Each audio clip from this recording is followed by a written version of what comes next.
Earlier this week, I was very privileged to get a tour of the HMAS Melbourne. Now, the Melbourne is going to be deploying very shortly to the Gulf, and I was given a sneak peek at the kind of efforts that go in when you're going away. You'd be surprised at what they take with them. Vegemite, Tim Tams, they're just some of the supplies that are needed when you're heading for the Gulf.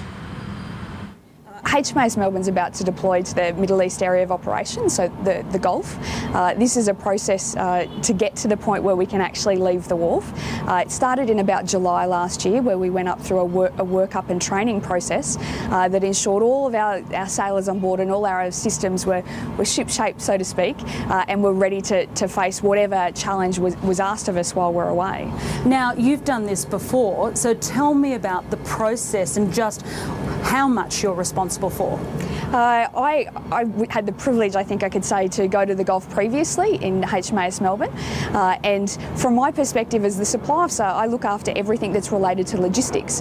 So that can be as simple as the food everybody gets to eat every day, the medical assistance if anybody falls over or needs anything more serious than that, through to all the spare parts for all of the systems that you see on the ship. And in order to ensure that we have all those things, there's quite a long planning process that myself and my staff need to go through. What is it that is unique about the Melbourne or other type ships of this type that make it different when preparing to go to the Gulf? I guess when we look at what Australian ships have gone to the Gulf, HMAS Melbourne is the only Adelaide class frigate that's gone to the Gulf in recent times, and our crew sizes are slightly different from other ships.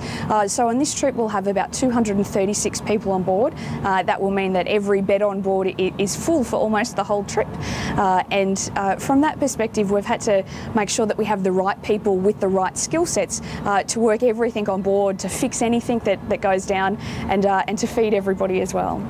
It must be an extraordinary inventory. What particularly Australian food, pieces of equipment, what do you need so that this crew doesn't become terribly homesick, or at least makes it a little bit easier? You can imagine that food is one of those creature comforts that everybody enjoys, and that goes from the meals that we serve each night and making sure there's sort of an Australian flavour, so to speak. There's always a meat pie thrown in there at some stage. We also have lots of Vegemite on board. I think the last count was about 60 kilos, which you can imagine is quite a bit. And Tim Tams are one of the crew favourites. So I think at last count it was about 4,000 individual biscuits, but I'm sure we might be able to sneak a few extra packets in before we go away. And are some of those used in order as a little bit of an incentive, if you like, to get the crew to do what you want them to do? I guess we do manage to do that sometimes. They also work well when we meet people from other nations, and if we may want some of their assistance, we might give them a packet of Tim Tams, and they might look at us in a little better light. Thank you very much for talking to Sky News, and can I wish you a very happy Australia Day? Thank you very much.